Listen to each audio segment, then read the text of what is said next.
আসসালামু আলাইকুম। নতুন একটা রেসিপিতে সবাইকে স্বাগতম। আশা করি সবাই ভালো আছেন। আমিও ভালো আছি আলহামদুলিল্লাহ। সিক্রেট একটা মশলা ডিম ভুনার অসাধারণ একটা রেসিপি তৈরি করে দেখাবো আজকে। এখানে আমি 10টা ডিম নিয়েছি, সেদ্ধ করে নিয়েছি, সেদ্ধ করে চামড়া ছিলে নিয়েছি। একটা ছোট সাইজের চাকু দিয়ে এটা ডিমগুলোর মধ্যে এরকম করে একটু কেটে কেটে নিচ্ছি। এতে করে ডিমের মধ্যে লবণ মশলাগুলো একটু প্রবেশ করবে আর খেতে ভালো লাগবে। এইভাবে সবগুলো ডিম আমি একটু কেটে কেটে নিব। আর দেশ ও দেশের বাইরে যে যেখান থেকে আমার ভিডিওটা দেখতে শুরু করেছেন, অনুরোধ রইল সবাই একটা লাইক দিয়ে পুরো রেসিপিটা জুড়ে আমার সাথে থাকবেন।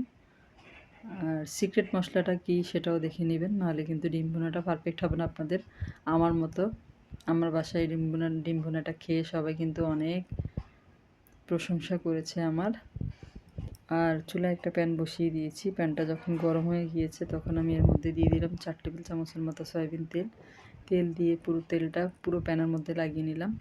এতে করে ডিমটা ভাজার পরে লেগে যাবে না। আর তেলের মধ্যে আমি প্রথমে 1/2 চা চামচ পরিমাণ হলুদের গুঁড়ো দিয়ে দিলাম। এরপর দিয়ে দিলাম 1 চা চামচের মতো লবণ এবং হলুদটাকে খুব ভালো মতো মিশিয়ে নিব।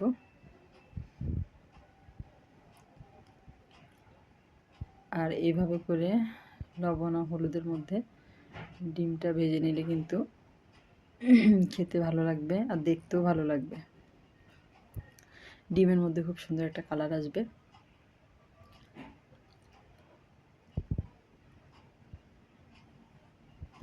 আর যারা আমার চ্যানেলে নতুন আজকে প্রথম ভিডিও দেখছেন, যদি রেসিপিটা আপনাদের ভালো লাগে তাহলে আমার চ্যানেলটাকে সাবস্ক্রাইব করে পাশে থাকা বেল আইকনটা প্রেস করে দিবেন।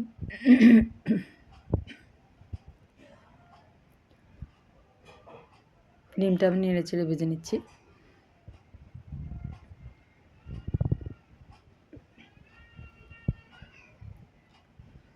ডিম ভাজা হয়ে গিয়েছে, আমি উঠিয়ে নিয়েছি। একই প্যানের মধ্যে আমি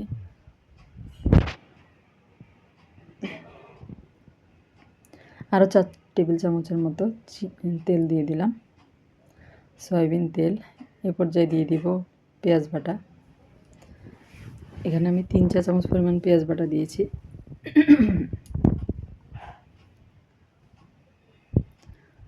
আর পেঁয়াজ বাটাটা দিয়ে 10 সেকেন্ডের মতো ভেজে নিব। এ পর্যায়ে দিয়ে দিলাম বড় সাইজের একটা পেঁয়াজ কুচি।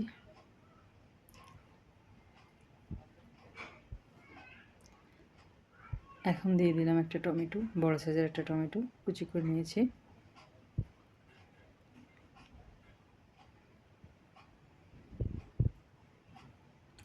মিশিয়ে নিলাম। আর এ পর্যায়ে দিয়ে দিব আদা এবং রসুন বাটা 2 চা চামচ।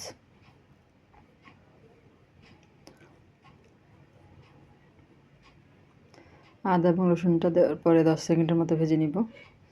এতে করে এর মধ্যে যে কাঁচা গন্ধটা আছে সেটা চলে যাবে।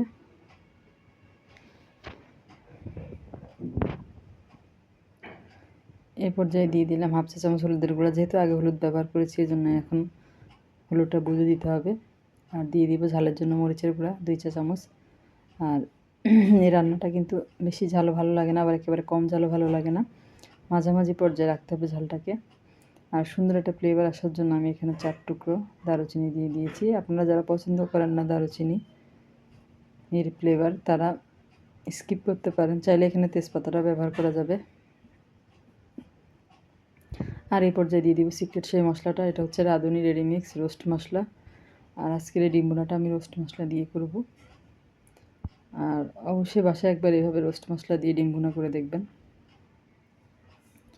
খুবই মজার হয় এই ডিম ভুনা রোস্ট মশলা দিয়ে।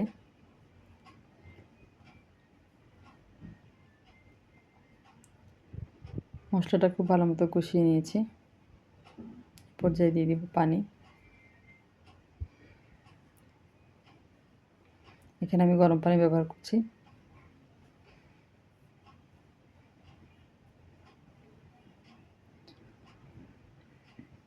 মিশিয়ে নিব মশলার সাথে পানিটাকে।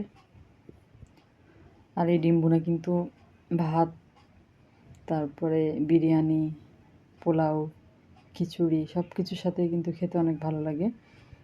আর আপনারা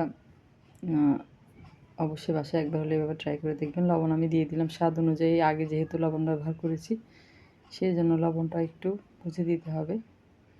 আর আমরা কিন্তু এই ডিম ভুনাটা খেয়েছি খিচুড়ির সাথে, অসম্ভব মজা লেগেছিল। ঝোলের মধ্যে যখন বলক চলে আসবে, 2টা বলক, ওই পর্যায়ে আমি ডিমগুলো দিয়ে দিব। এখনই খুব সুন্দর একটা কালার চলে এসেছে।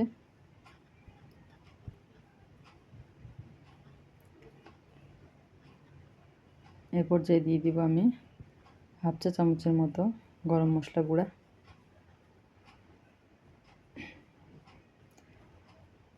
মিশিয়ে নিলাম।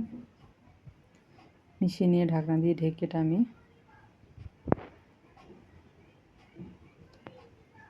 রান্না করে নিব আরও 3-4 মিনিটের মতো।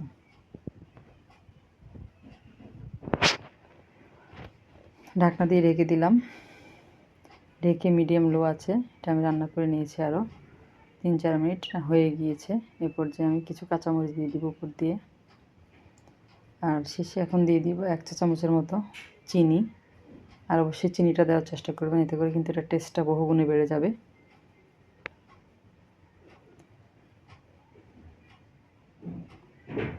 মিশিয়ে নিলাম। এই পর্যায়ে দিয়ে দিব ধনেপাতা কুচি। শীতের সময় এখন কিন্তু সব কিছুতে একটু ধনেপাতা দিলে ভালোই লাগে খেতে। আর ধনেপাতা না দিলে মনে হয় যে কী দেইনি এরকম। রান্নাটা হয়ে গিয়েছে। রেসিপিটা কেমন লাগলো কমেন্ট করে জানাবেন। আজ এ পর্যন্তই। আল্লাহ হাফেজ।